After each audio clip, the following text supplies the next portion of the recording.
जय श्री गणेश दोस्तों। हमारी आज की कहानी है कद्र। अब शुरू करते हैं कहानी।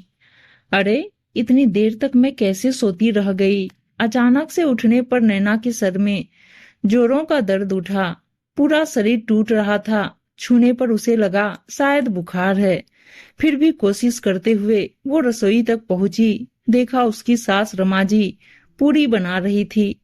माँ के चेहरे पर नाराजगी का भाव देखते हुए नैना ने कहा, लाइए माँ, मैं बना दूं।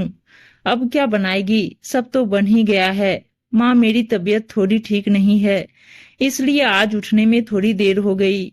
तुम सोती रहो, तुम्हारे भरोसे रहता तो आज भूखा ही ऑफिस जाना पड़ता। वो तो अच्छा है माँ कुछ दिनों के लिए हमारे साथ रहने आ गई, नहीं तो। नैना को अपनी सास की बातों से इतना दुख नहीं पहुंचा जितना अपने पति विकास की बातों से।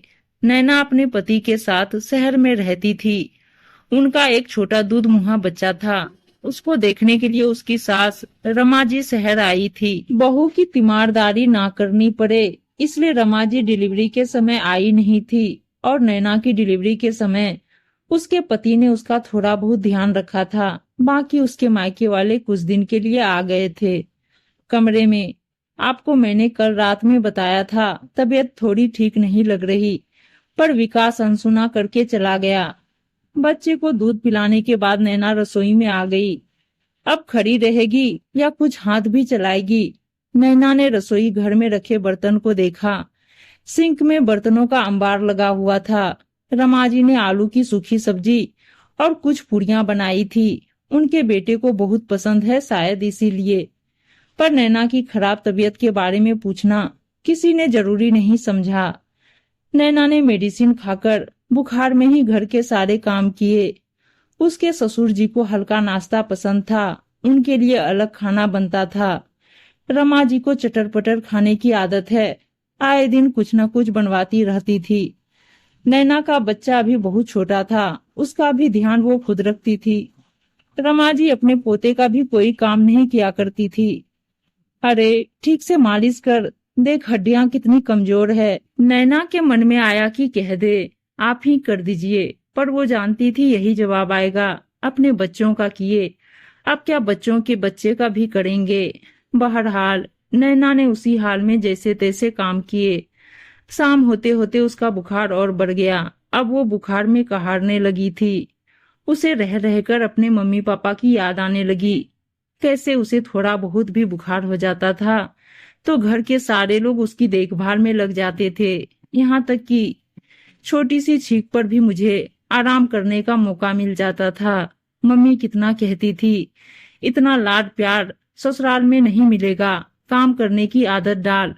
पर मैं ये कहकर भाग जाया करती थी, मम्मी मुझे तबीयत खराब में काम करना बिल्कुल पसंद नहीं। ओह, अब अपनी पसंद कहाँ, अब तो दूसरों की पसंद का ध्यान रखते रखते अपनी पसंद भूल चुकी हूँ। कहकर नैना की आंखों में आंसू उतर आए। खुद को बहलाते हुए, अपने मन को समझाते हुए यही कहती है, तब का समय अलग था। फिर भी समय तो बीत जाता है, पर यादें ही साथ रह जाती है। यहाँ देखभाल तो दूर, कोई तबीयत पूछता भी नहीं था। ऐसे ही यादों में खोई नैना की आंखें लग जाती है। शाम को रमाजी चाय का इंतजार करती थक गई, तब अपनी बहू के कमरे में जाकर झांका। बहू बेसुध सी पड़ी हुई है और छोटा सा उनका पोता सुसु करके गिला कुनमुना रहा है। हद होती है आलस और कामचोरी की। मेरा पोता रो रहा है और तुझे सोने से फुर्सत नहीं है बहू, ओ बहू उठ। पर नैना का बुखार बहुत बढ़ गया था, वो आंखें नहीं खोल पा रही थी। रमा जी को लगा कुछ गड़बड़ है। माथा छूकर देखा, आग जैसे तप रहा था। आनन फानन में बेटे को फोन किया।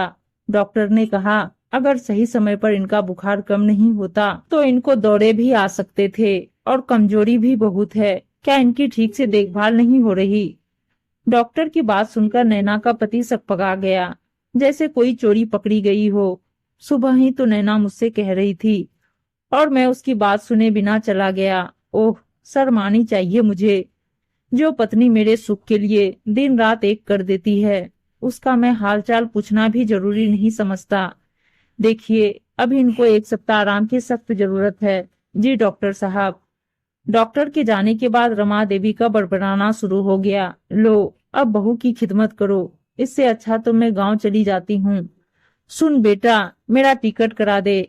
बस करो माँ, नैना ने क्या आपकी सेवा में कभी कमी रखी है क्या? आपका फर्ज नहीं बनता जब उसको जरूरत हो तो उसका ध्यान रखे। गलती तो मेरी है माँ, जब मैं ही ध्यान नहीं दे पाया तो वो सबकी जरूरतों का ध्यान रखती है और मैं उसकी जरूरतों का ध्यान नहीं रख पाया, ना ही कभी उसकी पसंद नापसंद जान पाया। रमा जी को 2-4 दिनों में ही बहू की कद्र पहचान में आ गई, जब सारे काम उनके सर पर पड़े। इधर नैना को जब थोड़ा सा तबीयत ठीक लगा तो उठकर रसोई में काम करने के लिए चली गई।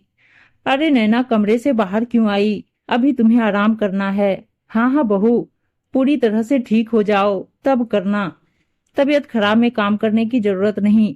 मुझे माफ कर दे, तेरी तकलीफ मैं समझ नहीं पाई। रमा जी अब अपनी बहू के पूरी तरह ठीक होने का इंतजार करने लगी। नैना भी अपने पति और अपनी सास के अंदर आए बदलाव को देखकर बहुत खुश थी। उम्मीद है दोस्तों कहानी अच्छी लगी होगी, और अच्छी अच्छी हिंदी कहानियां सुनने के लिए चैनल को सब्सक्राइब और वीडियो को लाइक शेयर जरूर कर दीजिएगा। धन्यवाद दोस्तों।